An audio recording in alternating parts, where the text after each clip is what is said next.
unabashed, the most unpredictable, becomes a headline, the most volatile, outrageous behavior, unsubstantiated narratives, a battle of personalities. Welcome to Grand Tamasha, a co-production of the Carnegie Endowment for International Peace and the Hindustan Times. I'm your host, Milan. On April 11th, Pakistani Prime Minister Imran Khan was ousted from office, having suffered defeat in a dramatic no-confidence vote in the National Assembly. Soon after, Shehbaz Sharif, former Chief Minister of Punjab and brother of former Prime Minister Nawaz Sharif, was sworn into office as his replacement, capping a dizzying few weeks of political intrigue. To make sense of the latest developments in Pakistan, including what they mean for India, I am joined today by Aqil Shah. Aqil is the Wick Cary Associate Professor in the Department of International and Area Studies at the University of Oklahoma, and more importantly to us, he is also a visiting scholar in the South Asia program at Carnegie. He is the author of The Army and Democracy, Military Politics in Pakistan, one of the best guides we have to understanding civil-military relations in Pakistan. I am pleased to welcome him to the show for the very first time. Aqil, thanks for coming on. Oh, thank you for having me, Milan. I'm happy to be here. So I want to go back and do a little bit of history before we get into what's currently happening on the ground. Back in March, on March 8th, a group of opposition parties submitted a motion of no confidence against the Prime Minister, Imran Khan, to the Secretariat of the National Assembly. Our listeners may recall Khan was elected back in 2018. His term was not due to end until August of next year, 2023. After 4 years in office, maybe you could kind of set the scene for us. You know, how did Khan find himself in this difficult, ultimately unfortunate for him, predicament?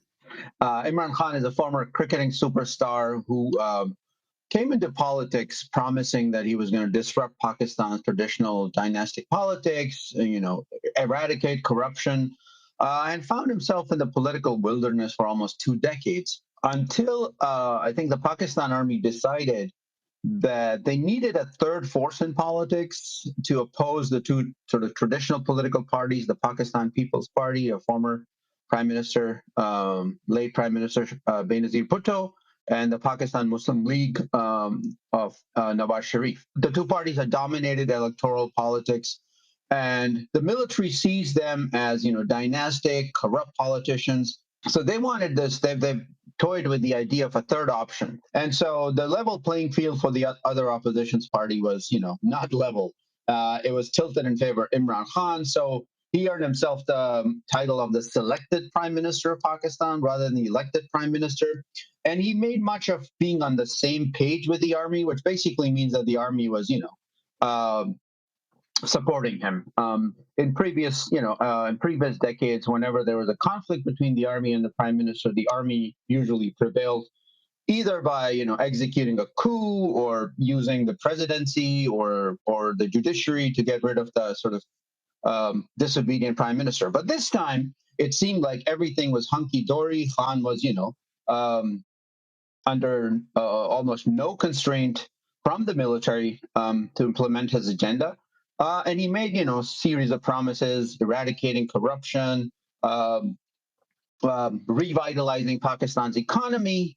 But the reality was very different. And so very quickly, especially in Punjab, which is, Pakistan's political heartland, is the largest province, but also the politically most important province, allegations of corruption, mismanagement, and misgovernance began to emerge.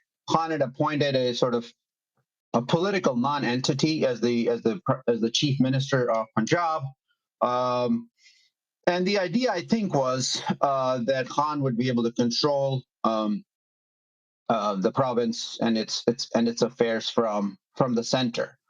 But the military, in the meanwhile, was getting the flack for all the misgovernance and the allegations of corruption that were in the air. Khan's team was not able to manage the economy very well. Inflation was sort of rampant. Unemployment was rising. Pakistan's debt burden was increasing. So I think the military, by association with Imran Khan, was getting a lot of flack, was sort of taking hits to its public reputation.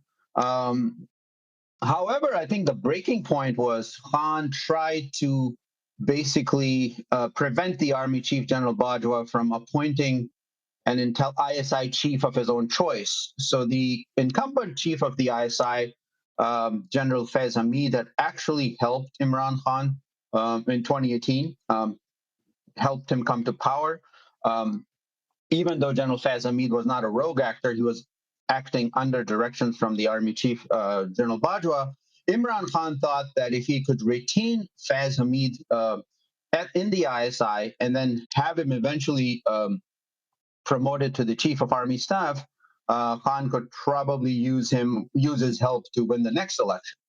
And so the real conflict was centered on this Khan's insistence that he retain the ISI chief. The army chief announced the appointment of a new ISI chief, another general, and then Khan refused to sign off on the sort of the formality of signing off on his appointment and delayed it, which became quite embarrassing for the army. He eventually relented, but I think the seeds of discord had been sown by then. And I think it was sort of the development of these differences, at least domestically, that kind of created the window of opportunity for the opposition to coalesce and sort of, try to oust him through a no confidence vote. So you mentioned that Khan came to power initially in 2018 with the support of the military. That eventually was his undoing. We'll talk more about that in a second. But do we have any sense of what the true nature of his popular support was? Like, do we have any independent metrics we can look at to say, well, that he did get a certain amount of popular legitimacy because of fatigue or what have you with the prevailing kind of two political poles? Yes, so he is, popular amongst Pakistan's urban middle class professionals and youth, especially in large urban centers, including in the Punjab. The problem with that kind of popularity is that it doesn't really correlate with Pakistan's electoral arithmetic. Punjab, which has almost half the seats in the lower house of the Parliament National Assembly, is has constituencies where local politics or politics of sort of kinship or networks, personalistic or family networks dominate. The Pakistan Muslim League is also very popular in these parties. In these areas. So Khan's popularity, no doubt, exists, but even despite the military sort of aiding and abetting him in the election, he couldn't even muster a simple majority. So I think the logic of sort of the demographic or geographical distribution of Pakistan's electoral map, even if we concede that he's very popular among significant sections of Pakistan's sort of urban middle class, it doesn't really mean that he was electorally in a position to win an election. I think many of our listeners, myself included, struggled to fully understand and follow all of the contours of the constitutional crisis that the no confidence vote triggered. And here's what I think happened, and you tell me if I got it right. So rather than face a no confidence vote that he was likely to lose, Imran Khan advised the president to dissolve the National Assembly, which typically would have triggered fresh elections, perhaps even military intervention, but behind Khan.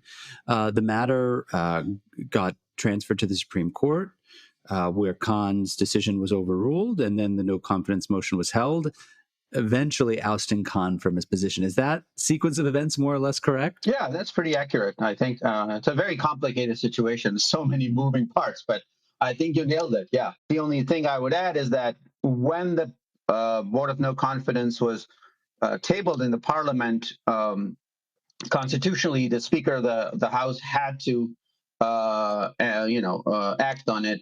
And rather than during the actual session where the no confidence was tabled, rather than having it voted on, he basically said, according to Article 5 of the Constitution, which basically expects Pakistani citizens to be loyal to the state.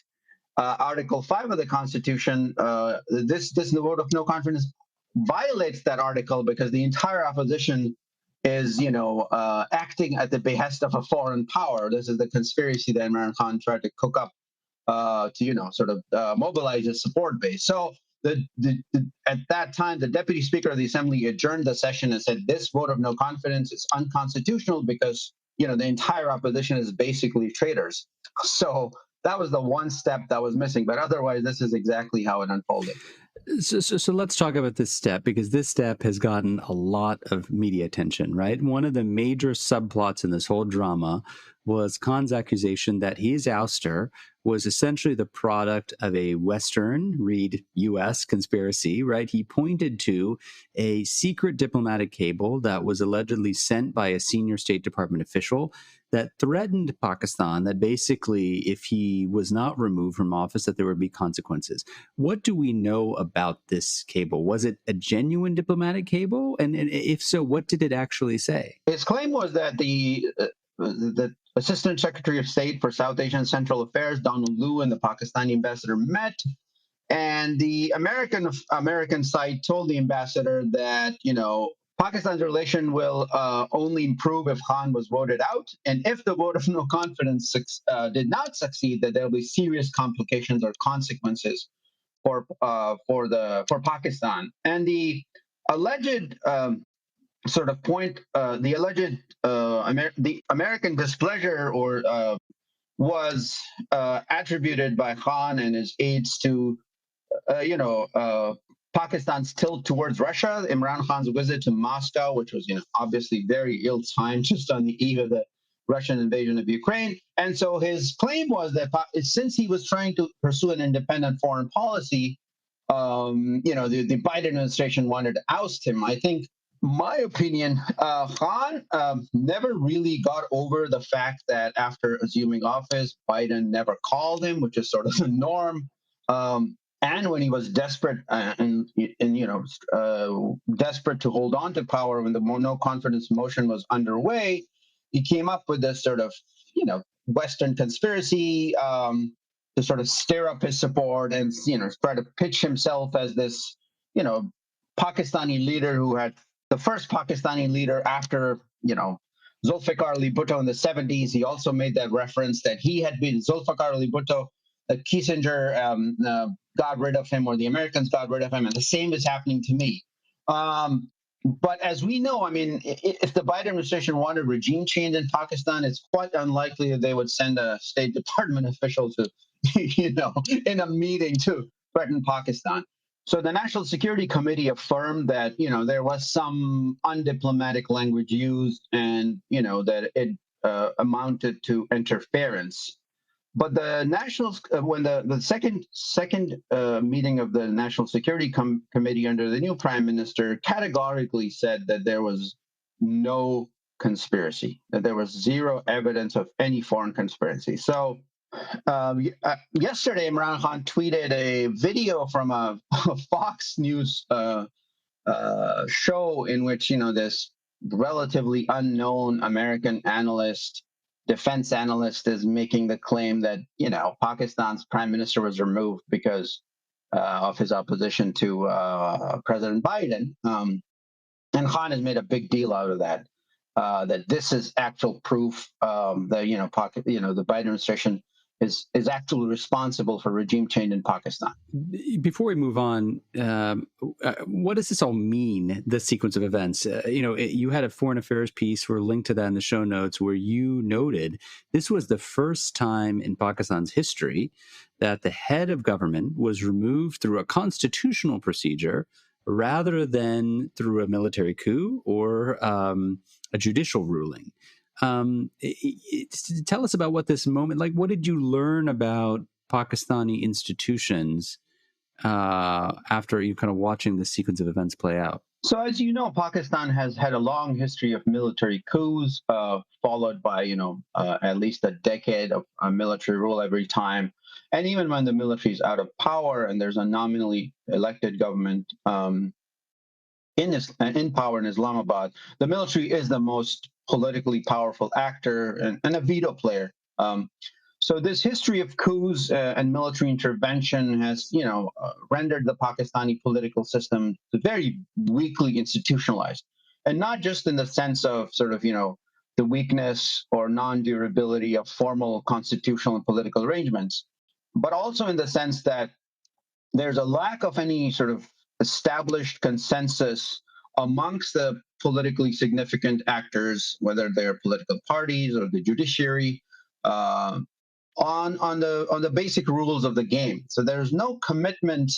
Well, I mean, over throughout history, there has been almost no commitment to the fundamental rules of the democratic game, which almost always lead to conflicts, whether it's between the prime minister and the judiciary, or the military and the prime minister, with the judiciary trying to sort of play as an arbiter. And there's a long history of judicial interventions too, often legitimizing the military's position and sort of legalizing military too. So what I think it tells you is that Pakistan is primarily a sort of Praetorian or garrison state with weak levels of institutionalization. And so the fact that no prime ministers ever really completed a full sort of tenure in office. This was the first time that, rather than a military coup displacing a prime minister or a judge throwing him out of office, that this was a sort of constitutional process was followed. So at least on the surface, at least symbolically, it's very important. But at the end of the day, the Imran Khan government fell primarily because the military, the army chief of staff, decided that they would no longer back him, which then created the sort of conditions for the opposition to bring about this vote of no confidence.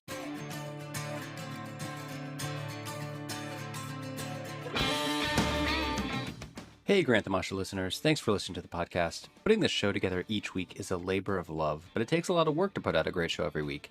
If you'd like to support the work we do at Grant Tamasha, please visit ceip.org/donate. Don't forget to subscribe to us on Apple Podcasts, Google Podcasts, Spotify, or on your favorite podcasting platform, so you'll be the first to know when a new episode rolls out. Right. So on the one hand, going back to what you said earlier, Imran Khan may have come to office on the backs of considerable support from the military, but he left perhaps only after the military determined that he was expendable, right? So one of the pieces, I think, one of the things that you say in your foreign affairs piece is that net, the military central role in politics hasn't really changed very much, right? Yeah, that's correct. I mean, what changed with this was that the military, rather than actively trying to prop up Imran Khan or doing the nasty things that the ISI typically does to, divide and rule the politicians, they just stayed back. They just decided not to intervene and let the, house of cards that they had built fall on its own. So that's precisely what happened. So let's turn to the present now. We have a new government in office. It's headed by the former Punjab Chief Minister Shehbaz Sharif. As I mentioned earlier, he is the brother of the former Prime Minister Nawaz Sharif.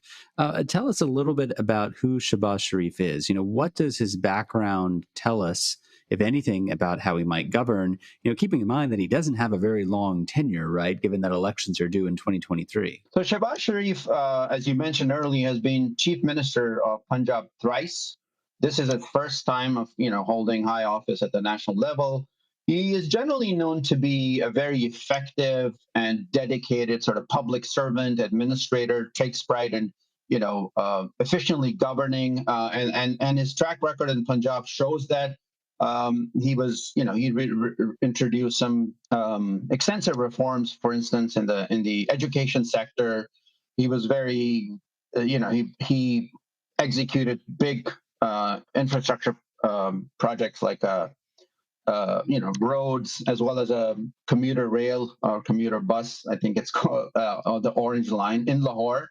And so he's known to be a sort of no-nonsense politician. So this really is a test of those abilities or his reputation as a good governor, as a good administrator. This will be really tested out at the national level. The other thing that is important about Shehbaz Sharif, that unlike Nawaz Sharif, who was usually sort of cross swords with the military, he has a more realpolitik, pragmatic approach to civil-military relations. He believes in not, ruffling too many feathers, just taking the military alongside, the civilian government. And I think his philosophy is that if you govern effectively, you can basically, if you outperform, the military and other governments, that's the best way to take Pakistan forward, rather than trying to reform or civil military relations or trying to redirect fundamentally how Pakistan is structured. I mean, you mentioned that, this is going to be a real test of his abilities at the national level. I mean, Pakistan is facing no shortage of challenges on the governance front, right? It is in the midst of an inflationary economic crisis. It continues to be a safe haven for militant groups, terrorist groups operating in the region. It's also a principal victim of terrorism itself. In your view, is the current civilian government adequately equipped to handle what are very almost intractable, overlapping crises? Yeah, it's a very tough situation. I think, this is a government formed by a sort of coalition of the PMLN and its traditional rival, the PPP, and also some small parties. And they have a very short time before the next election. So about a year and a half. And all these crises have sort of come together. So they're in a sort of crisis management mode. And I think the first priority is to try to stabilize the economy. And so one of the first things the government did was to dispatch the new finance minister to Washington to get some sort of renew Pakistan's loan facility with the IMF. But Pakistan also has, in return for getting that loan, has to implement some, belt tightening measures that will really affect how this government is perceived. So Pakistan has had a long sort of, there's a long pattern of providing subsidies on energy tariffs and on fuel or petrol. And so one of the IMF's condition is if you want to reduce deficits, you have to take these subsidies out. But that's going to, adversely affect the proverbial man or woman in the street. If you increase the prices of fuel, everything else goes up, and food inflation's already been very high. So the economic crisis, I think, is the primary focus of this government. It's going to be tough. They'll have to make some tough decisions, but making those tough decisions is likely to sort of undercut the goodwill or the sort of popularity that they're counting on for the next election. So I wouldn't wish the situation on my enemy. So it's a very tough act. But there are some competent, capable cabinet ministers in the government. So this, of course, is an India-focused podcast, so I have to ask you about the ramifications for India. In your foreign affairs piece, you noted that Imran Khan's harsh criticism of the Indian Prime Minister, Narendra Modi, and his decision to block trade with India contradicted General Bajwa's more conciliatory approach towards New Delhi. Are there any lessons to be learned in this affair about the kind of near-term prospects for India-Pakistan relations? Has anything fundamentally changed in the Pakistani ecosystem to suggest that these bilateral ties, which have been on a kind of perpetual downswing, could be reversed? Not really. I mean, as you know, the Pakistani army tightly controls what Pakistan's foreign policy, especially towards what it considered to be its arch enemy, India. And so Bajwa and the army high command, it seems that they don't want to, obviously, I mean, they justify their existence and their sort of, huge budgets and legitimacy on the fight with India. It did seem at around 2018, 2019, that Bajwa reached out to India through his intelligence. There were some back channel talks about, at least conveying to his Indian counterparts that he doesn't want to up the ante in Kashmir, that he wants more or less sort of a peaceful arrangement. So if that is actually true, if Bajwa really is, or the Army High Command really has had a change of heart, which I highly doubt, you might see sort of at least overtly less hostile engagement with India. I mean, Imran Khan just went over the board and started calling, the BJP, the Nazi party, and fascism, and as a prime minister. And then he took a U-turn and said, India is a great example of a independent foreign policy because look at them, they're getting oil from Russia. And so there's a sort of schizophrenic sort of view of the world that Khan has. So I don't think in the short term, Pakistan-India relations would drastically deteriorate or improve. But Shehbaz Sharif, I think, sort of started it off on a good note and, wrote a letter to Prime Minister Modi saying we seek peaceful relations. And traditionally, Pakistan's politicians or mainstream politicians, both the PPP and PMLN, especially the PMLN Nawaz Sharif has in the past sought to sort of mend fences with India, reduce tensions, which has gotten him into trouble with the military.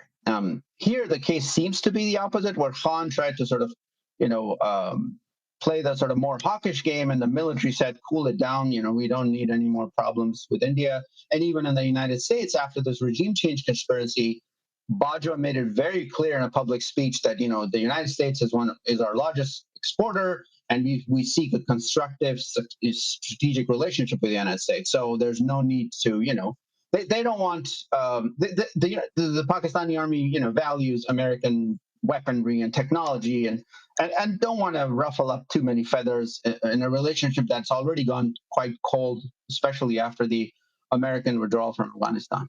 So just to talk about Imran Khan's kind of future prospects, he is not going quietly into the night, right? He is using whatever platform he has, including Twitter, to blast the current government, to criticize the army chief, which is pretty remarkable, and to plot his comeback. Can Imran Khan, in your view, have a successful second act in politics? So Imran Khan is taking the approach, if you take a cricket metaphor, if I can't play, nobody else can play, right? So he is willing to sort of bring the house down in order to have another crack at power. So, his aides have threatened civil war and violence, and his supporters have taken, as you said, targeted General Bajwa in an unprecedented sort of anti-army or anti-military campaign on social media. The problem is that Imran Khan's performance, three and a half, 4 years, has not earned him, too many fans in the general public. If there is a free and fair election, both opinion polls and most experts will tell you that Imran Khan's chances of actually coming back to power anytime soon are slim to none, and that the people he had surrounded himself, his party is not really his party. It's Imran Khan plus remnants of, the former Musharraf regime or people from other parties who are likely to abandon him now that the establishment has withdrawn its support. So he's really sort of out in the wilderness and is trying to maximize his sort of populist, personalist appeal to his support base, but also more broadly by trying to delegitimize this government as what he calls an imported government, and the Pakistanis being compromised. The only problem with this his early demise is that some of the effects of his policy, some of the sort of more non-popular or unpopular effects of his economic policies, now that this government's in power for a year, it would allow him to sort of distance himself from those policies or their effects and blame it on this government. So some of the flack that Imran Khan would have, been subject to will now pass on to this government because now they're in the driving seat and they're responsible for making all the tough policy decisions. So one final question for you, Aqil, which is on Afghanistan.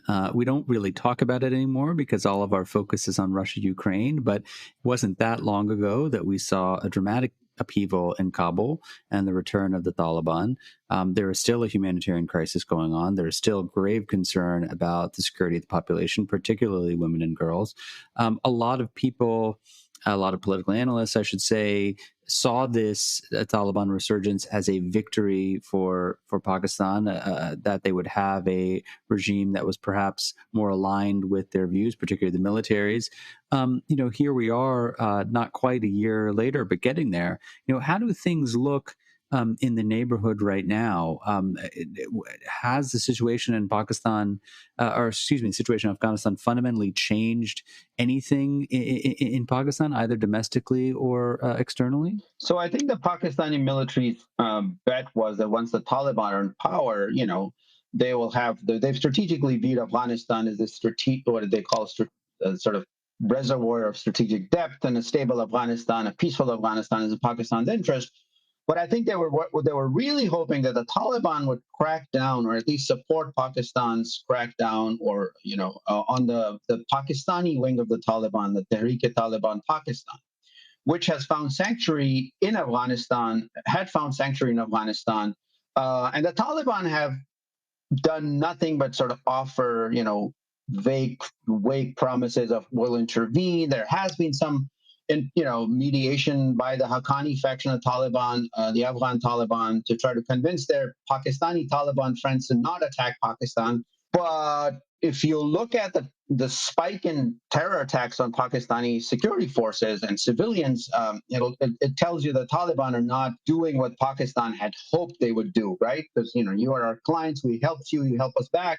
So what Pakistan has now done is it sends its air force into Afghanistan to strike at some of the leaders of the Pakistani Taliban, because the TTP has a sanctuary. It's sort of a reverse situation where the Afghan Taliban enjoyed a sanctuary, was able to attack U.S., NATO, and Afghan forces and come back to Pakistan. The TTP seem to be doing the same. They're well entrenched in the border areas on the Afghanistan side, and they've sort of been and they've carried out a sort of pretty vicious campaign of terrorism along that area, but also deep into Pakistan. And that has Pakistan's military establishment worried. So they're now taking matters into their own hands. So no, the idea was that the Taliban would restore, Pakistan's traditional influence in Afghanistan, would kick India out, which is what Pakistan feared. But now that India is out, they have this other problem that they can't really wish away.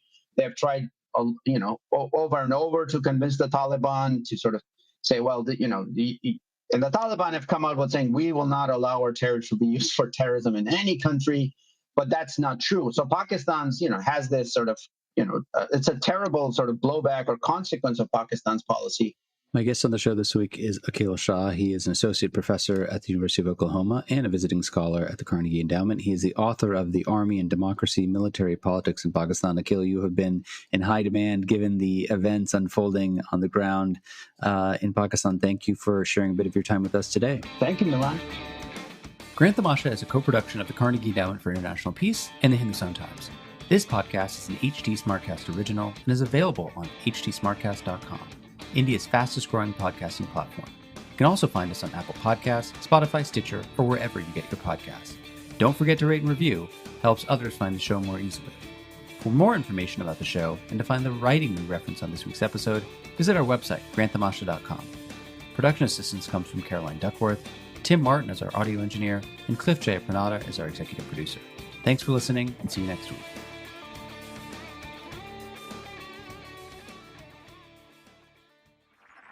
This was a Hindustan Times production brought to you by HT Smartcast. HT Smartcast.